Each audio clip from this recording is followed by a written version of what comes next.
Ada satu hal yang perlu kalian camkan baik-baik, bahwa sikap kalian pada menit-menit pertama negosiasi akan menentukan iklim negosiasi selanjutnya. Apakah negosiasi akan berjalan ringan dan menyenangkan, atau alot dan penuh konfrontasi.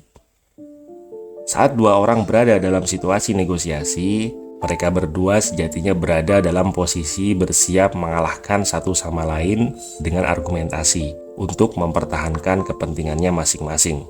Negosiator hebat mampu menciptakan iklim negosiasi yang kooperatif, bukan konfrontatif. Bahkan saat pihak lawan berargumen dengan sesuatu yang tidak kalian setujui, kalian harus tetap terkesan tidak menentangnya, walaupun hati kalian menentang habis-habisan.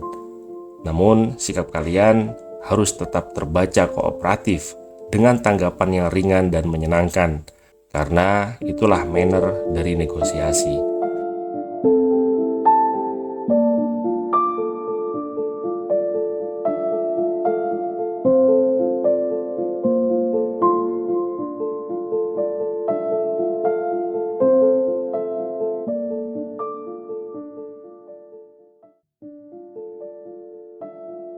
Dalam seni negosiasi, tanggapan yang baik dalam merespon argumen yang tidak kalian setujui adalah dengan feel, felt, found, yang saya sederhanakan dengan 3S.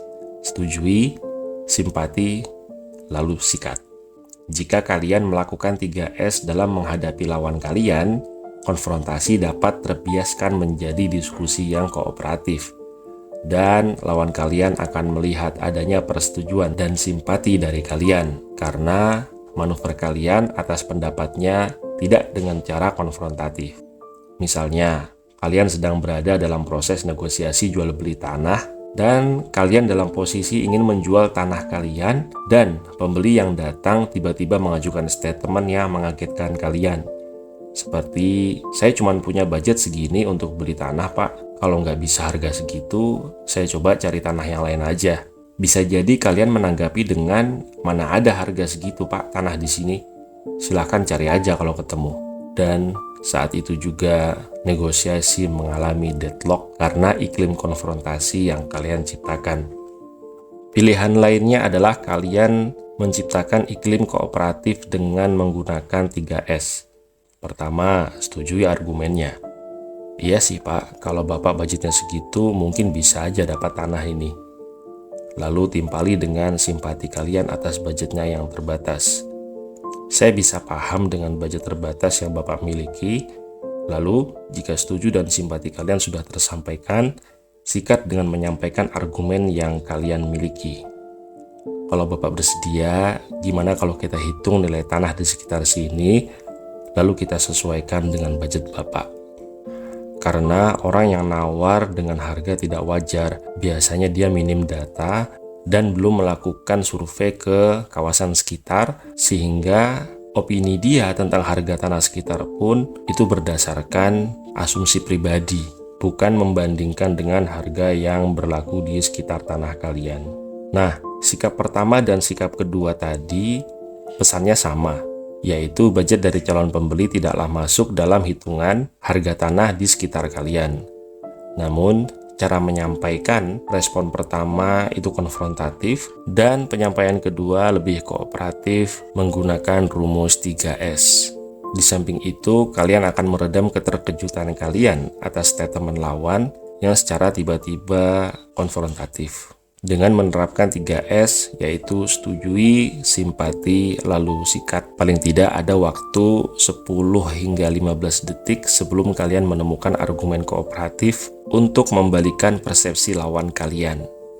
Saat kalian menyatakan setuju dan simpati, kalian bisa sambil memikirkan argumen yang tepat untuk menyikat lawan negosiasi kalian dengan sebaik mungkin dan sekooperatif mungkin. Winston Churchill yang merupakan Perdana Menteri Inggris saat Perang Dunia Kedua pernah menerapkan pola ini saat maraknya pelarangan legalitas alkohol di Britania Raya pada waktu itu.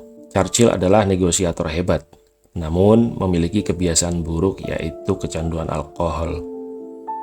Di saat undang-undang pelarangan alkohol hendak disahkan, Lady Astor menyindir Churchill dalam sebuah rapat dewan pada saat itu dengan mengatakan, Churchill ini orang yang menjijikkan. Hampir setiap pagi dia bangun dengan keadaan mabuk dan masih minum lagi agar seharian mabuk. Ya, kurang lebih begitulah sindirannya. Tentu saja statement ini sangat membuat Churchill terkejut. Bagaimana bisa ia diolok-olok di depan para dewan dalam pertemuan formal dan penting seperti ini. Maksud dan tujuan dari Lady Astor adalah mempermalukan Churchill di hadapan para dewan saat itu. Namun dengan kepiawaiannya, Churchill mampu membalikan situasi menggunakan rumus 3S dengan menjawab, memang benar, hampir tiap bangun pagi saya masih dalam pengaruh alkohol. Dan setelah bangun saya masih harus minum lagi agar terus berada dalam pengaruh alkohol. Saya bisa mengerti apa yang dirasakan Lady Astor. Namun, pagi ini saya tidak minum dan saya tidak mabuk untuk menghadiri rapat penting ini. Makanya saya melihat wajah asli Lady Astor ternyata jelek sekali. Tidak seperti saat saya melihatnya dalam kondisi mabuk di bawah pengaruh alkohol. Sontak satu ruangan tertawa dan Lady Astor meninggalkan ruang sidang saat itu juga. Di sini Lady Astor bukanlah lawan negosiasi Churchill. Lawan negosiasinya adalah hadirin di ruangan tersebut. Keberadaan Lady Astor hanyalah situasi yang membuat Churchill terkejut dan memaksanya untuk bernegosiasi dengan keadaan. Maka Churchill tidak berusaha kooperatif dengan Lady Astor, melainkan dengan dewan yang hadir dalam forum tersebut. Churchill memainkan pola 3S di sini. Pertama, ia setuju dengan statement Lady Astor. Kedua, ia simpati dengan Lady Astor yang merasa jijik dengan sifat pemabuknya. Sampai di sini, Churchill mengambil jeda untuk mempertimbangkan apa bahan yang bisa ia gunakan untuk menyikat Lady Astor agar hadirin berpihak kepadanya, yaitu dengan mengejeknya balik. Cukup kiranya dua contoh tadi mendekatkan kalian pada pemahaman bahwa menghindari konfrontasi dalam seni negosiasi itu penting. Salah satu cara terbaik untuk menghindari konfrontasi adalah menggunakan rumus 3S.